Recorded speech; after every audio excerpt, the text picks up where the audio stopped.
Mga kababayan, isang nakakagulat at mainit na balita ang sumabog ngayon. Lahat ay nagtatanong, ano ang totoong nangyayari? Namataan si Senator Robin Padilla sa mismong Korte Suprema, at hindi lang siya basta bumisita, may daladala siyang isang misteryosong malita. Buddy, ano kaya ang laman ng maletang ito? Bakit kailangang si Senator Robin mismo ang magdala nito sa pinakamataas na hukuman ng ating bansa? Ayon sa mga kumakalat na usap-usapan, hindi daw ito basta-basta damit o gamit lang. May mga nagsasabi na naglalaman ito ng mga sensitibo at mabibigat na dokumento. Dahil dito, marami ang nagtatanong, ito na ba ang panibagong sakit ng ulo ni Pangulong Bongbong Marcos? May kinalaman ba ito sa mga maiinit na isyu sa gobyerno ngayon? Bakit bigla-bigla ang paglitaw ng maletang ito? Maraming opisyal ang tahimik, at marami ang sinasabing kinakabahan sa kung anumang pasabog ang nakatago sa loob ng maletang dala ni Senador Robin. Kung totoo na may ebidensya dito, paniguradong may mga malalaking pangalan na babagsak. Outro, susubaybayan natin ang isyong ito dahil hindi natin palalampasin ang katotohanan. Kayo, mga kababayan, ano sa tingin nyo ang nakatago sa malita? Mga sikreto ba ng mga nasa pwesto? Ay comment ang inyong opinyon sa ibaba. Huwag kalimutang i-like ang video na ito at mag-subscribe para hindi kayo mahuli sa mga susunod nating pasabog.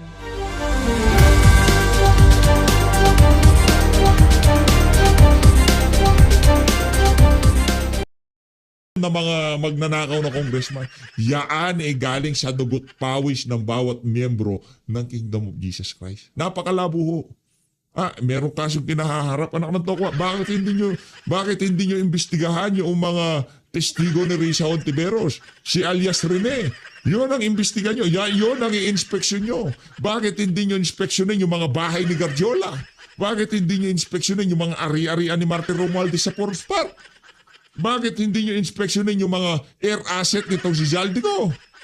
Bakit yung mga bagay-bagay, mga ari-arian na nakuha sa parehas at kontribusyon ng mga miyembro ng KOJC ang inyong pinagdidiskitahan? Sa bagay, matagal na hong pinagpaplanuhan ng administrasyon nitong si Bangag yung mga ari-arian na yan ng KOJC. Rekta ho tayo sa pagpapakita ng ating isa sa mga sinusuportahang senador mapahanggang sa ngayong mga panahon na to dahil yung mama na yan ano ho talaga yung public service. Public servant ho talaga yan. Mula nung naging pulis yan, talagang ika nga kasangga na ho yan itong si dating Pangulong Rodrigo Duterte at sa ating nakikita, talagang ika nga hindi matatawaran ang pagsuporta at pagmamahal nitong si Senator Bato de la Rosa kay dating Pangulong Rodrigo Duterte. Panoorin ho natin ito mga kababayan. Game! Kinantahan si Tatay Digo ho. Siyan ba to Kung nasaan ka man ngayong mga panahon na to, okay na yan, huwag ka muna masyadong maglalabas Gumagana naman ang opisina niya, ano ba? Walang nga kayo. Gumagana ang opisina ni Senator Bato de la Rosa, kaya don't panic, it's organic.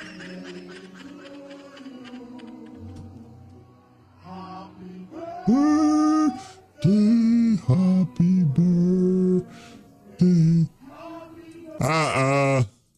Ay si Sir Philip nandun. Daming tao, palakpakan. Happy birthday, PRRD ano ho kayo dyan, comment ho kayo dyan, happy birthday, PRRD.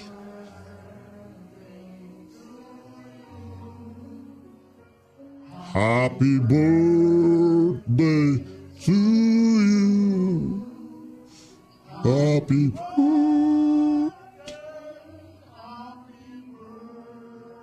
Ayun na nga mga kababayan, yan ang naging napakalaking pagdiriwang nito si dating Pangulong Rodrigo Duterte sa kanyang ika-81 birthday dyan sa Davao City. Rekta ho tayo sa interview ni Kong Mike Defensor dyan sa Bigwas ng Agila. Game! Lilingkod sa Bigwas ng Agila. Hindi pa po natin makakasama ngayon si Dr. Lorraine Marie Badoy sapagkat mayroon po siyang mga schedule na nag-conflict po sa ating episode today ng Bigwas ng Agila. But nonetheless, mapalad po tayo at makakasama natin ang isa po sa kinikilalang matatag na leader ng oposisyon sa hanay ng mga mamamayang Pilipino na nagtatanggol ng kabutihan at mabuting pamamahala laban sa pandarambong, laban sa korupsyon at pagtatanggol sa karapatan ng mga mamamayan. Dating kongresista at dating naging cabinet secretary po ito at may karanasan sa paglilingkod sa gobyerno ng naaayon sa interes at kabutihan ng mga mamamayang Pilipino. Ngayon, leader ng opposition movement ng sambayanang Pilipino para manindigan laban sa nabubulok at abusadong gobyerno ni Marcos at Romualdez. Walang iba. Kasama natin ngayon si dating congressman, dating secretary, Congressman Mike Defensor. Sir, Congressman Mike, welcome sa Bigwas ng Agila. Yes, Eric, magandang umaga sa iyo at sa lahat po ng nanonood. Isang karangalan na makasama ko ang isang Pilipino na nagmamahal sa kanyang bayan. Tuloy-tuloy ang pakipaglaban noon pa man. At alam ko, Eric, ang track record mo talaga sa paglilingkod sa ating bansa. And let me just always congratulate you and Dr. Lorraine Badoy dun po sa NTF-ELCAC na malaki ang naitulong sa ating mga kababayan at higit sa lahat sa pag-unlad ng ating bansa. Maraming salamat ka, Eric. Thank you so much, Congressman Mike, for those kind words and very inspiring solidarity message sa pangbukas ng ating Bigwas ng Agila. Congressman Mike, first things first, why are you being singled out? Of all the opposition leaders, ikaw ang itinuturo na pasimuno daw dito sa paglantad ng former soldiers na tinuturing ng mga mamamayan, the real brave whistleblowers, the real brave men na nanindigan para sa kabutihan ng mamamayan. At subalit, instead na pakinggan ang katotohanan ng kwento at ang paglalahad ng salaysay para sa totoong mga pagbubuo ng tamang pagtingin sa kung bakit may pandarambong na nagaganap, ikaw at sila ang binabalikan at iniipit at tudutudong panunupil ang ginagawa sa iyo ng administrasyong Marcos Romualdez. Yun ang tawag sa kanila, imbis na Marcos Duterte sana na tandem, Marcos Romualdez. Congressman Mike, please tell our people, bakit ikaw ang sinisingle out, kagaya din ni ka, Eric? Ikaw ang puno ng mga atake, intriga, panunupil at pati ngayon kaso at pagkakaroon ng threat sa seguridad mo at sa pamilya mo. Alam mo ka, Eric, ang katotohanan, ako'y nanahimik ng matagal na panahon. In fact, noon pa man nakikita ko na kayo, no? Nagsasalita na, lumalabas na, at kini-question yung mga pulisya ng ating gobyerno. Ako naman nadamay dyan, noong lumabas si Sergeant Gutesa. Nung lumabas yung taong yan, hindi ko naman siya kilala, nagpakilala lang isang malapit kong kaibigan, at pinakilala ko kay Senator Marcoleta. Nung magsalita si Sergeant Gutesa, ang itinuro niya, dahil yun naman ang kanyang nalalaman doon sa mga panahon yun, ay ang delivery ng pera kay Speaker Martin Romualdez. Kung nare-recall mo ka, Eric, at kung titingnan mo yung mga nakaraang kong mga pananalita, ang sinasabi ko, si Speaker Martin Romualdez ay dapat ipatawag sa Blue Ribbon Committee hearing. Hindi ko naman inaasahan na magsalita si Saldico. At ang sinabi ni Saldico, totoo ang sinasabi ni Sergeant Gutesa, at ang delivery ng pera ay hindi lang kay Martin Romualdez, kundi siya mismo ang nag-aayos ng pondo para kay Pangulong Bongbong Marcos. Ayun. Noong magsalita na siya dyan, nagsalita na rin ako. Dahil alam mo naman, si Saldico ay chairman ng Committee on Appropriations. At pinakita naman niya, nilabas niya yung dokumento na ito yung mga ledger kung saan naglagay ng pondo ang Pangulong Bongbong Marcos. Ang sinabi rin niya na may ledger siya o yung sulat na libro na kung saan nilalagay niya yung mga delivery. Kaya ito ka, Eric, nung nagsalita si Senator Dante Marcoleta, binanggit yung aking pangalan, nagsimula na hindi ko na mahinto ang aking paglahok dun sa nangyayari sa ating bansa. Alam mo, napakahirap na pumasok katulad ng ginagawa niyo nung una pa man, no? Simula pa lang, kayo na yan, ka Eric, kayo ni Dr. Lorraine Badoy. Dahil ako'y nasa pribado eh. At hindi naman ako kongresista, hindi ako senador. Hindi rin naman ako kasama sa mga senador na kasapi ni Pangulong Duterte. Hindi rin ako kasama doon sa mga kongresista na kasapi ni Pangulong Duterte. Basta alam ko, nung nag-eleksyon, kinampihan ko si Pangulong Bongbong Marcos at si Vice President Inday Sara Duterte. Pero nung makita ko yung grabe, kasistematiko at malawakang korupsyon sa ating bansa, hindi na ako tumigil na magsalita. Dahil ang aking pakiramdam, kung hindi tayo magsasalita, kung hindi tayo kikilos, kung hindi tayo agalaw, ay wala nang magsasalita tungkol sa bagay na to. Bakit? O paano nadamay ang Kongreso? Nadamay ang Senado? Nadamay ang mga kabinete? Doon sa delivery ng pera na sinasabi ng mga sundalo, hindi lang si Sergeant Cortez kundi maging ang 18 Marines. Kaya ang nangyari, nagkaroon ng leadership vacuum. Kaya ako, kahit na ayoko magsalita, at palagay ko naman kay Eric, ang dami pang pwede na magsalita, na merong titulo at merong responsibilidad sa ngayon. Ang katulad natin, ka Eric Sedis, Doc Lorraine Badoy, ang katulad ko na nasa pribado, ay napipilitan talaga magsalita at mapaliwanag sa tao kung ano nangyari sa bansa natin, ang malawakang korupsyon na dapat nating ihinto. Ayun. Malinaw ang binanggit ni Congressman Mike. Nothing is personal against Martin Romualdez, against Bongbong Marcos Jr. It's all about the country. It's all about standing up and speaking out for what is right. Congressman Mike, hinangaan ka po ng taong bayan noong panahon na ikaw ay nanindigan din na ituwid ang pagkakamali sa gobyerno noong panahon na sumambulat din ang iskandalo ng Wetting Gate o yung ERAP Resign movement na naging movement ng mga Pilipino, which you were part of that mula sa simula upang maituwid at maiayos ang gobyerno. And this is nothing new to you. Given your track record as a respected at matapang na student leader sa UP at sa kilusan ng kabataan at estudyante when you were young. Pero ngayon nakita ko pati asawa mo, pati ang iyong pamilya binit-bit na sa NBI, hinaharas ka na, at pati na ang personal na seguridad mo, at ngayon ay para bagang bumalik. Walang formal na deklarasyon ng martial law, pero yung instrumentalidad ng martial law, nararanasan ng kagaya natin na patuloy na pinipili ang landas ng pagsasalita sa katotohanan at pakikipagkaisa sa mamamayan na nilulupig ng abusado at korap na gobyerno. How do you find yourself right now sa ganitong kalagayan mo na pati na si Mrs. mo ay iniintriga na at pati na ang personal, private, legitimate economic venture ng pamilya mo iniipit na hindi naman ito ginagawa ng mga iba pang gobyerno like kay Pangulong Duterte, marami siyang kritiko, pero never niyang hinapol ng personal na panggigipit at panunupil ang mga kritiko niya sa politika at sa kanyang administrasyon. Congressman Mike. Tama yan, ka Eric. Yan ang isang nakakalungkot na bagay sa ginagawa ng administrasyon sa ngayon. Maging nabanggit mo nung kay Pangulong ERAP, wala namang naging ganyan In fact, kay Pangulong ERAP pa nga nun, ang nangyayari, di ba may mga budget ng mga distrito, hindi niya ginipit yung mga taga Quezon City, yung mga taga 3rd District. Para baga ang ibig kong sabihin, siguro, sige, kalaban ka namin sa politika, Mike, pero pagdating dito sa kinakailangan ng mga tao, ay wala kaming isasakripisyo. Hindi naman namin yan gagawin personal. At yan, I give it to President ERAP yung ginawang ganyan. Pero sa ngayon, excuse me, yes. Because during that time, you were the congressman of the district. Ako ka, Eric, hindi lang congressman, pero ako ang pumirma at nag-endorse ng impeachment.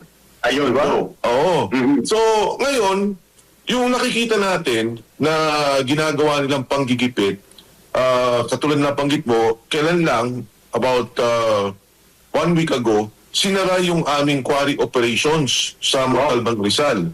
Mga 30 ang quarry operations dyan, pero ang mga merong national license or yung MPSA, siguro mga 5 lang kami. Doon sa 5, 2 lang o 3 ang talagang nag-ooperate. Ang mabigat doon sa ginawa nila, ni wala man lang investigasyon, walang batayan, pumunta lang doon. At sinabing, yung mga nakikita namin 2-3 years ago, ito yung batayan para sa pagsasara namin. 2-3 years ago, tapos na yun May mga issue kasi alam mo kay Eric, sa mining, every quarter nagkakaroon ng investigation. Hindi mga investigation, monitoring ang tawag. Monitoring. Pag kami nakitang mali, ayusin nyo to. So pagbalik ng monitoring team, ayos na. O babalik na naman, every quarter, eto may problema. After, ito, mga problema 2-3 taon lang nakaraan. So sinara nila kami ng biglaan. Walang batayan. Ang isa pang mabigat dyan, Eric, alam mo, hindi lang ako kumikibo. Maraming mga nag-ooperate na lokal. Binibigyan ng lisensya ng lokal. May limitasyon yan sa production. May limitasyon sa volume. Pero yan, siyempre, tinotolerate ko. Kanya-kanya lang naman yan. May hanap buhay yung mga tao. Pero ito pinapabayaan ng DNR National. Hindi na tinitingnan ng region. Hindi ako kumikibo. Para bang itong may mga outright violation, nakitang-kita nila, wala silang ginagawa. Pero kami na wala namang violation, biglang isinara. Grabe. And I can prove that kay Eric, no, dito sa mga binabanggit ko. Ang aking kaso sa ngayon, I think ay 4. 4 na kaso, di ba kailan galing na kami sa NBI din. Meron mga i-final sa amin na ako ata mga 3 eh. Si Attorney Baligot at yung 18 Marines, ang tingin kong umaapan ng 5, 6. And more are coming the way Trillanes was trying to initiate a public discussion na parang pinapalabas na pangatawin niya tayo ng sunod-sunod na mga kaso at panggigipit at suportado siya. Pinupunduhan siya, obviously, at kinukumpasan nitong gobyerno ni Marcos. Yun ba ang nararamdaman niyo rin, Congressman Mike, kasama itong mga 18 former soldiers na whistleblowers at witnesses? Yes. Alam mo ka, Eric, totoo yan. Kasi pag tinignan mo yung affidavit ng mga sundalo, ang sinabi nila nag-deliver ng pera. Nag-deliver ng pera. Di ba nung una sabi lang, hindi totoo yan, hindi kami nakikita ng ICC.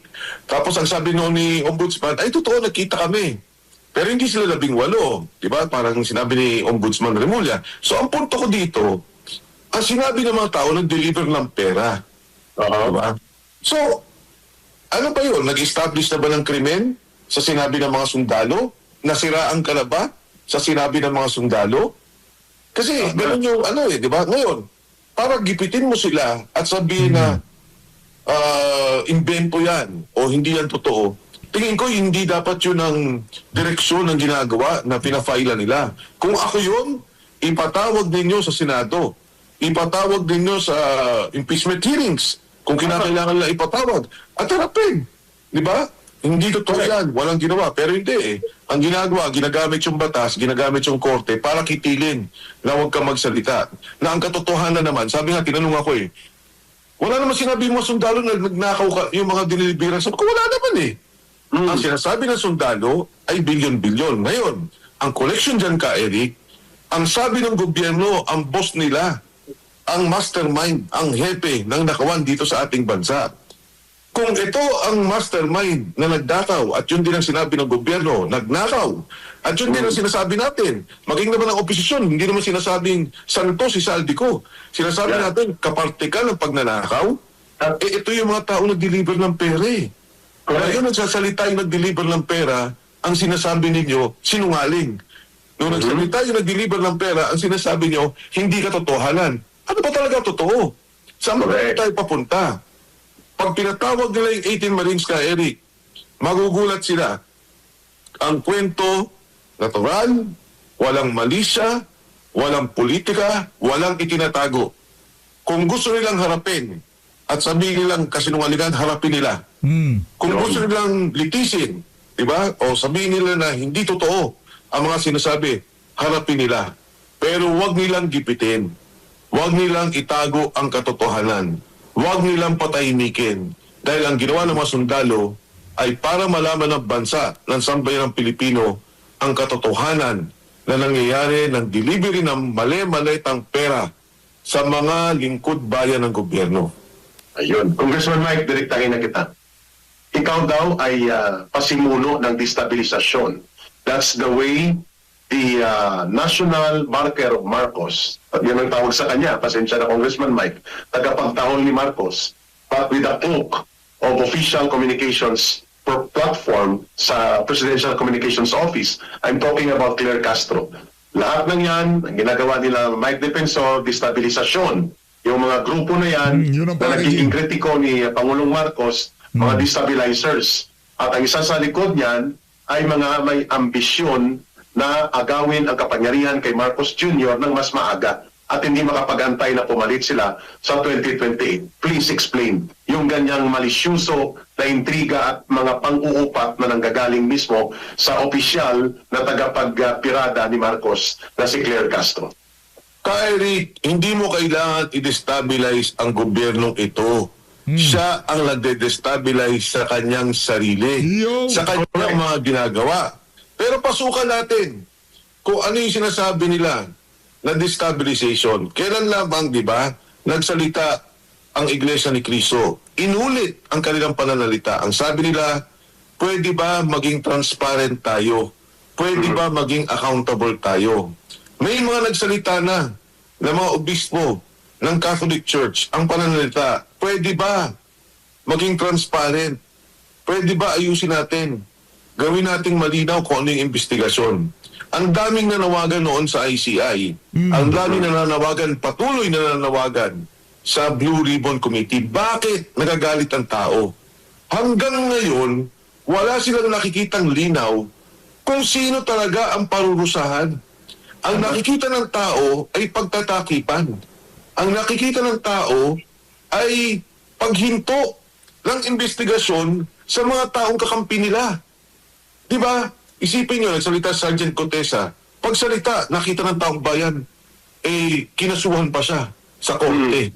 Tapos biglang nawala. Ang sabi ni Sergeant Contesa, nag-deliver ako kay Martin Romualdez. Nagsalita si Senator Ping. Ang sabi ni Senator Ping, yung sinasabi ni Saldico hindi totoo. Ang sabi ni Yusek Bernardo sa kanyang affidavit, ang nag-deliver ng pera sa utos ni Bersamin, ni Executive Secretary Lucas Bersamin, at Secretary Pangandaman, inutusan si Adrian Cristobal at saka si Tregib Olaybar. 8 billion kinuha nila. Nung inimbestigan, huminto ang investigasyon. Nagsalita yung 18 Marines. Sabi ng 18 Marines, dito kami nagdi-deliver ng pera. Ang sinasabi nila, ayaw namin patawag kasi parang masyadong sobra yung kwento. No? Masyadong exaggerated. Ito ang nakikita ng tao eh. Kung talagang sincero ang Pangulo na imbestigahan at mahiya naman kayo, dapat pa nga matuwa si Claire Castro na tumutulong tayong kumuha ng ebidensya para ilabas ang katotohanan tungkol dito sa nakawan. Ang masama, kung pinagtatakpan na nila ang mga tao. Ang masama at lalo tigit na masama, kung si Bongbong Marcos pinagtatakpan ng kanyang sarili. Ayun. Kung siyang mastermind at lumalabas itong mga katotohanan na hindi mapigil at patuloy na nagsasalita mga tao, paano na? Ayun, magandang punto yun. Congressman Mike, you don't need to destabilize a government that destabilizes itself by being involved and engaged in monumental practice of corruption and plunder. Ito ka, dagdag ko lang. Nakikita ng tao tumataas ang presyo ng langis. Nakikita ng tao tumataas ang presyo ng bilihin. Umiiyak, kailan lang nakita ko sa social media, driver umiiyak na. Wala na ho kaming pera, tulungan niyo po kami. Pagkatapos nakikita nila, nandyan tayo sa impeachment. Puro pamumulitika. Di ba? Ang Senado, pinag-uusapan na yung oil price increase, gumagawa na ng batas, yung atin sa Kongreso, impeachment. So, ang tingin ng tao, ano pa kayo? Mamamatay na kami dito, problema na tong gas, problema na tong gastusin, hindi na namin alam kung magkakatrabaho kami sa darating na panahon, hindi namin alam kung magkano itataas ng presyo ng bigas, ng produkto, pero ito kayo, namumulitika at gumagastos. Kasi may resources yun eh. May investigasyon, may hearing, papupuntay mo NBI, papupuntay mo yung AMLA.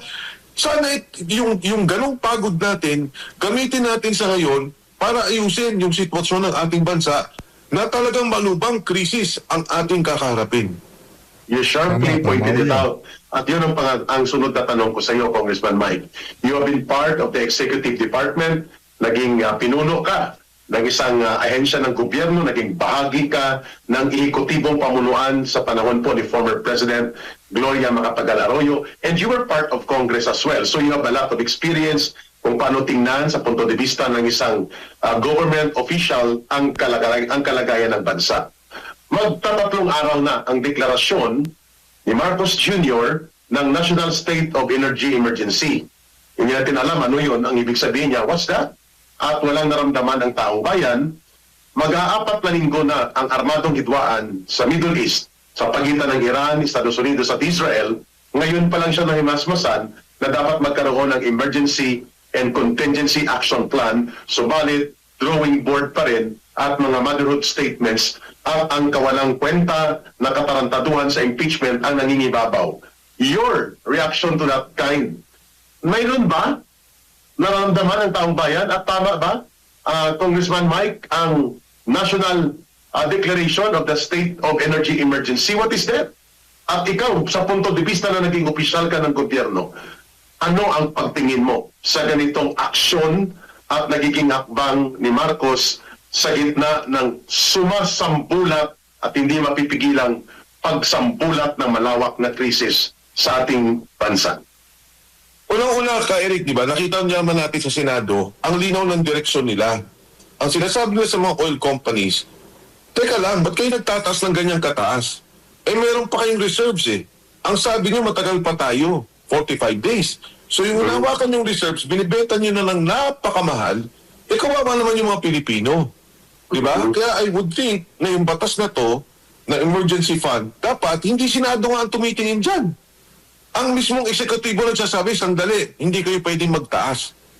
Kasi may batas tayo eh, yung oil deregulation na polisiya. Well, hindi natin kinokontrol ang presyo. Pero hindi rin naman pwedeng mangyari na mag-take advantage o magsindikato ang mga kumpanya ng mga langis. Ang sabi nga ni Senator Marcoleta, nung pinapakinggan ko yung computation niya, sabi niya, grabe, batay dito sa nakikita ko, kikita kayo ng 2 hanggang 3 bilyon isang araw.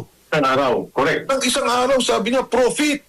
Diba, ito yung panahon na dapat gumit na yung gobyerno. Alam mo, Eric, snippets lang to, kikwento ko, naalala ko noon. Pumunta yung mga oil companies kay Pangulong Gloria Macapagal Arroyo. Ang sabi ng oil companies, ma'am, grabe yung nangyayaring smuggling. Grabe yung oil, pasok ng pasok. Kawawa naman kami. Yung presyo ng langis, sabi niya, hirap na hirap kami kasi hindi lumalabang kami sa mga nagpapasok ng smuggled oil na walang buwis. Ang sabi ni President GMA, sige, payag ako, pero ibagsak ninyo presyo nyo. Hanggang dito lang kayo. Sabi ng oil companies, okay po. Sabi nga, tutulungan ko kayo, hinto ko lahat ng smuggling na yan. I will make sure that there will be no smuggling. So, ang punto ko lang doon, na nakikita mo yung executive power. Diba? Correct. Pangalawa, meron tayong nilagay sa budget 100 billion. Local Government Stabilization Fund. 100 billion yan. Diba?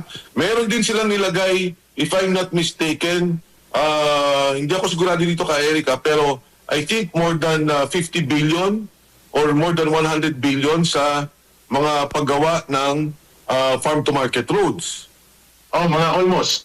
Almost. Ang nakuha kong datos, almost 85 billion. 85 ang nakalagay sa gagawin nila na farm-to-market roads, Congressman Mike. So, di ba dapat, tingnan na natin ngayon yung budget, katulad nung nangyari ng COVID, nung nakita na natin, teka lang, hinto muna tayo sa infrastructure, mag-focus muna tayo dun sa mga pangangailangan. Hindi naman kailangan galawin yung buo eh. Ang pinupunta lang natin, meron tayo dating oil price stabilization fund. Pwede natin makontrol. Yes, OPSF. Na pwede tayong mag-control dyan para maitulong sa kanila. Pagdating sa oil companies, i-control natin ang pagtaas ng presyo. Batay doon sa pag-aaral natin, doon sa stockpile nila o inventory, at doon sa mga darating na pagtaas ng presyo sa darating na panahon. Tulungan natin yung ating mga drivers. Paano ba natin aayusin o i-rationalize na dapat kumita sila? Kasi ang presyo ng langis pwedeng automatic at wala tayong control. Pero ang nakakalungkot sa mga driver, hindi sila automatic. May control yung kanila. So pag nagtaas yung presyo ng langis, hindi sila pwede magtaas ng presyo noon sa transportasyon. Correct.